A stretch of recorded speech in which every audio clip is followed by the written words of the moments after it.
सभी धर्म प्रेमी सज्जनों को सादर नमस्ते। साथियों, बहुत बहुत स्वागत है आपका मेरे इस YouTube चैनल पर। इस स्वाध्याय सत्संग रूपी आध्यात्मिक चर्चा में उपनिषदों पर बात कर रहे हैं और उपनिषदों में कठोपनिषद इस समय प्रसंग में है। कठोपनिषद की छठी वल्ली में कल हमने 17वें श्लोक तक पूरा कर लिया था। आज 18वां श्लोक लेते हैं और ये 18वां श्लोक अंतिम श्लोक है इस कठोपनिषद का। तो देखते हैं अंतिम श्लोक में क्या है। मृत्यु प्रोक्ताम नचिकेतोय लब्ध्वा विद्यामेताम योग विधिम च कृत्स्नम ब्रह्म प्राप्तो विरजो भूद्विमृत्यो रण्योप्येवं यो विदध्यात्ममेव। इसका भावार्थ है, मृत्यु ने नचिकेता को जिस विद्या तथा संपूर्ण योग विधि का उपदेश दिया उसे पाकर नचिकेता ब्रह्मयुक्त तथा मल विहीन हो गया, मृत्यु से रहित हो गया। दूसरा भी जो कोई इस आध्यात्म विद्या को जानेगा वह नचिकेता के सदृश हो जाएगा। निष्कर्ष निकाला इसका क्या कि मृत्यु ने, यमाचार्य ने नचिकेता को विद्या तथा संपूर्ण योग विद्या का उपदेश दिया। विद्या और संपूर्ण योग विद्या का उपदेश दिया। उसे पाकर नचिकेता ब्रह्मयुक्त तथा मल विहीन हो गया। जैसे भगवत गीता में अर्जुन स्वयं कृष्ण की पूरी वाणी सुन के सारी शंकाएं दूर हो गई उसकी, ऐसे ही यहाँ पे प्रसंग जो था, नचिकेता चाहता था मृत्यु के रहस्य को जानना और यमाचार्य ने उसको मृत्यु के रहस्य को समझा दिया और वो समझते समझते मुक्त अवस्था तक एक तरीके से पहुंच गया, मल विहीन हो गया, मृत्यु रहित हो गया। मृत्यु रहित होना, मुक्त अवस्था को जीवन का लक्ष्य ही है। जीते जी मुक्त अवस्था को जान लो।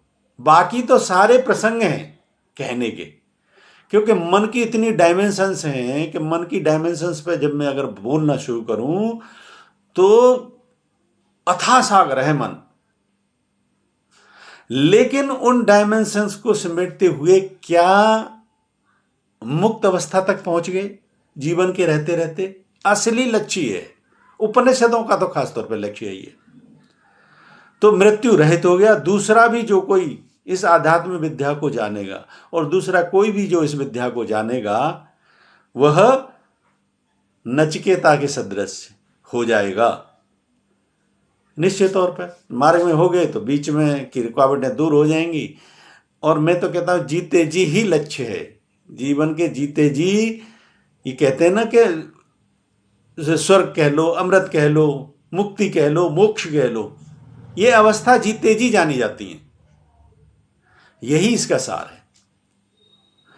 इस प्रकार से आज हमने कठोपनिषद ये पूरा किया है। 18 इसमें छठी वल्ली में श्लोक थे। अभी थोड़ा सा अगर इसको हम हल्का सा समराइज करें, देखिए सबसे पहले हमने किया था ईशोपनिषद। छोटी छोटी सी एक दो लाइन ले रहे हैं सभी की। ईशोपनिषद में हमने क्या समझा था? ईशोपनिषद का ऋषि कहता है कि इस जगत को ईश्वर ने रचा है, इसलिए उसने रचा है तो अपने मैं भाव को दूर करके त्याग कर भोग करो और किसी दूसरे के धन की आकांक्षा मत करो। यह सबसे पहला श्लोक। दूसरी बात इसमें कही गई है कि ये धन भी है जिसके पीछे हम भागते रहते हैं, लालायित रहते हैं, वो भी परमात्मा का है और परमात्मा का है तो हर समय उसका उपयोग त्यागपूर्ण करो। क्या विधि विधान के अनुसार धर्मानुकूल इसका उपयोग, सदुपयोग, वितरण, दान किन किन कार्यों में लगाना है उस हिसाब से ही लगाओ। तो ही ये जो है ना, हकीकत में देखी जाए तो उसका पूरा जीवन का लाभ भी व्यक्ति को मिलेगा, आनंद भी मिलेगा, सफलता भी मिलेगी, सब कुछ मिलेगा। दूसरे के किसी धन पे इच्छा मत करो, मैं तो इसके माध्यम से ये भी कहता हूं कि कठोपनिषद है, बहुत कठिन है, वास्तव में इसका नाम कठोपनिषद है, कठिन है। और उसको पूरा करने के बाद जब मैं ईशोपनिषद पे आया हूं, और ईशोपनिषद के माध्यम से ईशोपनिषद का ऋषि कह रहा है कि दूसरे धन की आकांक्षा मत करो, तो मैं तो आज ये विनती करूंगा, मुझे बहुतों ने लूटा है, मेरा धन कहाँ कहाँ लोगों ने किस किस पर्पज से लिया और कहाँ कहाँ पे लगा दिया। उन्होंने अगर कुछ बनाने के दृष्टिकोण से लिया था तो वो बन गया है, तो मुझे इंगित करते कि भाई हम ये बना रहे थे, ये आपका है, अन्यथा मेरी मूल राशि है वो भी मेरे को वापस कर दे। किसी का भला नहीं होने वाला किसी के धन को रोक कर। कुछ भी बड़ा बनाया छोटा बनाया है, किसी ने बनाया है, कोई माध्यम है, लेकिन चीटिंग होती है। अगर छल किया है तो छल का तो प्रत्येक व्यक्ति को परिणाम भुगतना है। व्यक्तिगत तौर पे बात कर रहा हूँ, व्यक्तिगत तौर पे वो कार्य किए, व्यक्तिगत तौर पे अगर लोगों ने किसी भी कारण से लिया है, पता नहीं क्या क्या बीच में झंझट होते हैं। अब इसको मैं तो उसी यात्रा मान के कहता हूँ, पर मैं तो रिमाइंड इसीलिए करा रहा हूँ इसको कि मैंने कठोपनिषद, जो इतना कठिन उपनिषद है, उसको हल किया है आज। और उसको जब मैं हल किया है तो उसी की वाणी से फिर ये प्रसंग को लेते हुए कह रहा हूँ कि ईशोपनिषद कहता है कि दूसरे के धन की ओर लालायित मत हो, वो जिसका है उसको दे दो, पहली बात तो ये ईशोपनिषद का मुख्य ये है। दूसरी बात, हमने केन उपनिषद में आए, एक एक लाइन इसलिए ले रहा हूं, यूं तो प्रसंग काफी है। केनोपनिषद में हम आए, केनोपनिषद में हमने क्या जाना, एक तो जो है ना, देवताओं को जो अभिमान हो जाता है, व्यक्ति को जो अभिमान हो जाता है, 5 देवताओं से ही तो व्यक्ति का शरीर बना है, इसलिए मनुष्य को भी देवता की श्रेणी में रखा है, अगर उसके देवत्व की क्रियाशीलता रहती है, कर्म रहते हैं तो देवत्व का जो शैली है, देवत्व की शैली में जब देवताओं को फिर अभिमान हो जाता है, तो ऐसे ही मनुष्य को भी अभिमान हो जाता है, प्रत्येक किसी भी मनुष्य को अभिमान हो जाता है, जरा सी उपलब्धि हुई अभिमान हो जाता है। तो ये अभिमान जो है ना, जब देवताओं का नहीं चला तो मनुष्य का स्वयं क्या चलेगा। सर्वसमर्थ देवता वायु अग्नि सबके एक तिनके को नहीं ला सके ये अपनी पूरी सामर्थ्य से। और वैसे देखो, अग्नि है पूरे जंगल के जंगलों को भस्म कर देती है जब विकराल रूप में आ जाती है। किसी भी चीज को विकराल रूप में अग्नि हो तो देखो भस्म कर देती है। वायु है, जब चक्रवात बन के आती है तो उखाड़ती ले जाती है, बिल्डिंगों को उखाड़ देती है, बड़े बड़े वृक्षों को उखाड़ देती है, वस्तुओं को हवा में उड़ा देती है। कितनी ताकतवर है, वो भी कुछ भी नहीं है। तो परमात्मा सर्वशक्तिमान है, इसीलिए उसके अधीन जीवन को स्वीकार करें तो निश्चित तौर पर हम किसी भी देखिए, प्रत्येक व्यक्ति की अपनी इंटीग्रिटी होती है, प्रत्येक व्यक्ति अपने आप में पूर्ण है, और व्यक्ति जैसे चलना चाहता है वो वैसे ही चलेगा। तो दूसरे पे आधिपत्य किसी को नहीं थोपना चाहिए, न थोपना चाहिए, न आकांक्षा करनी चाहिए, न उम्मीद करनी चाहिए। अपने को सबको परमात्मा ने समर्थ बनाया है। अगर केन उपनिषद से लेनी है प्रेरणा तो यही लेनी चाहिए कि वो परमात्मा ने सबको ही बनाया है, तो कोई भी व्यक्ति यहाँ पे न तो कम है न ज्यादा है, सबकी अपनी अपनी क्षमता के अनुसार प्रत्येक व्यक्ति प्रयास कर रहा है। तो वह व्यक्ति किसी दूसरे के हिसाब से कभी कोई नहीं चल सकता, बशर्ते उसका मार्ग सही है, वो सही चलना चाहता है, वो कल्याणकारी कार्य करना चाहता है, परोपकार करना चाहता है, तो अपनी स्वेच्छा से करेगा, चाहे छोटे स्तर पे हो चाहे बड़े स्तर पे हो, जैसे भी कर पाए। चाहे वो आज ए से शुरू कर रहा है, जैसे भी शुरू करना। मैंने इन प्रयासों में भी देखा है, मैंने ये प्रयास भी करने के शुरू किए, उसमें भी अब लोगों की अपनी धारणा है। कहते ना, जाना किसी दिशा में था, इनिशिएटिव लेके बहा ले गए किसी दिशा में, या अपने तरीके से बहा ले गए, चलो अपने तरीके से जो भी प्रयास किए, लेकिन जो व्यक्ति जो इनिशिएटिव लेता है उस कार्य को वही व्यक्ति सबसे श्रेष्ठता से कर सकता है, दूसरा कोई कर नहीं सकता। चाहे उसमें कितनी ही निपुणता हासिल कर रखी हो, लेकिन जो व्यक्ति जिस कार्य को कर सकता है, जिसने इनिशिएटिव लिया है, उससे श्रेष्ठ उस कार्य को दूसरा कोई व्यक्ति नहीं कर सकता, चाहे श्रेष्ठता के भंडारों से भरा पड़ा हो।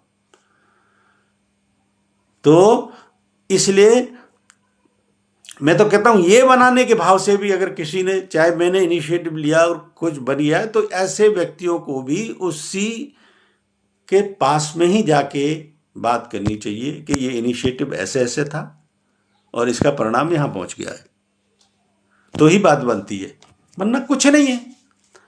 जब अग्नि वायु वो कुछ नहीं, इंद्र के सामने स्वयं परमात्मा फिर जो है ना ऐश्वर्य के रूप में आया। क्यों? क्योंकि फिर तुम जिस जाल में फंसे हुए हो, फिर वो इंद्र स्वरूप हो तुम, इंद्र स्वरूप के सामने तो फिर जो है ना ऐश्वर्य युक्त, शोभा युक्त, आभूषण युक्त, माया युक्त स्त्री ही प्रकट हुई कि उसको तो परमात्मा यक्ष रूप में अपना स्वयं का स्वरूप भी नहीं दिखाना चाहता, क्योंकि जो जिस रूप का है वो उसी रूप में उलझे रहो। इससे ये प्रेरणा मिलती है। और दूसरा, केन उपनिषद के ऋषि कहता है कि ये जितनी भी इंद्रियां हैं जिनसे हमको ज्ञान प्राप्त होता है, ये सिर्फ कार्य करती हैं और ये भी उसी की प्रेरणा से कार्य करती हैं। तो इसके भाव से हम जो ज्ञान कलेक्ट करते हैं वो वास्तविकता नहीं है, ये जिसकी वजह से कर पाती हैं वो है वास्तविकता।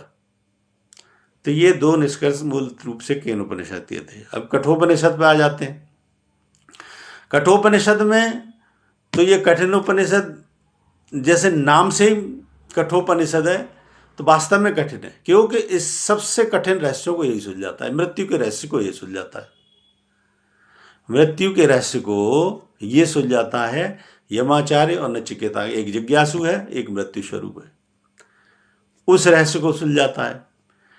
ज्ञान कांड कर्म कांड है, ज्ञान के माध्यम से कर्म करो, ज्ञान कांड कर्म कांड हो गए। ये भी हमने चीजें समझी। दूसरा, वो ईश्वर सब जगह विद्यमान है, एतद्वैतत्, वो ये रहा, इसी क्षण है। इस अनुभूति को गुजरना भी मृत्यु के रहस्य को पार कर जाना है। इस प्रकार से अगर इसके मूल देखें तो सबसे बड़ा तो यही है कि जो मृत्यु के रहस्य को सुलझा सके, उससे ज्यादा कठिन कार्य कौन हो सकता है, वो इस कठोपनिषद के माध्यम से आज हमने समझा। तो कुल मिला के अभी तक हमने ये 3 उपनिषद कर लिए, ईशोपनिषद, केनोपनिषद, कठोपनिषद। कल से प्रसंग शुरू करेंगे प्रश्नोपनिषद का। तो जो थोड़ा बहुत सार है, वैसे तो पूरी चीज मैंने सब चीज से अपने तरीके से पूरी क्लियर की है, लेकिन आज मूल सार बातें इसीलिए ली कि व्यक्ति को जागरूक रहना चाहिए और प्रत्येक व्यक्ति की इंटीग्रिटी अपने आप में है, दूसरे की इंटीग्रिटी में न दखल करे, कोई भी किसी को अधिकार नहीं है। जो व्यक्ति जैसे चलना चाहता है, अगर शिष्टता का मार्ग है, अच्छाई का मार्ग है, तो वो व्यक्ति किसी दूसरे की कभी नहीं सुन सकता, वो अपने हिसाब से ही चलेगा, चाहे कितनी ही बाधाएं आए, कितनी हिल जाएं। तो इन बाधाओं को निश्चित तौर पे, अगर अच्छाई का मार्ग है, ज्ञान का मार्ग है, तो प्रत्येक व्यक्ति को सॉल्व करने की कोशिश करना चाहिए, ना कि इनको उलझाने की। अभी तक का मेरे ख्याल से सार यही है कि जीवन को सुलझाने के प्रयास में ही परिणाम है, और ज्ञान की चर्चा है, अच्छाई की चर्चा है, तो वो सिद्ध हो सकता है केवल और केवल सामंजस्य से, विचार करके, बातचीत से। तो कुल मिला के है, हमारा सिर्फ अच्छाई का प्रयास है, तो हमें अच्छाई के इस प्रयास को सार्थक करना चाहिए। मुझे उम्मीद है ये सब प्रसंग और ये चर्चा पसंद आई होगी अब तक, और पसंद आई है तो मेरे इस वीडियो को लाइक करें, अधिक से अधिक इसको शेयर करें। शंका समाधान के लिए कोई प्रश्न है तो कमेंट बॉक्स में लिखें। अभी तक ये 3 उपनिषदों में हमने जो चर्चा की, उनके मेरे ख्याल से सुखदी परिणाम रहे होंगे। अब इसमें हमने बहुत सी कठिनाइयों का भी सामना की। कठिनाई ये थी कि जो विषय है उससे हट के बातें दे रखी थी, अब इस पुस्तक में क्यों दे रखी।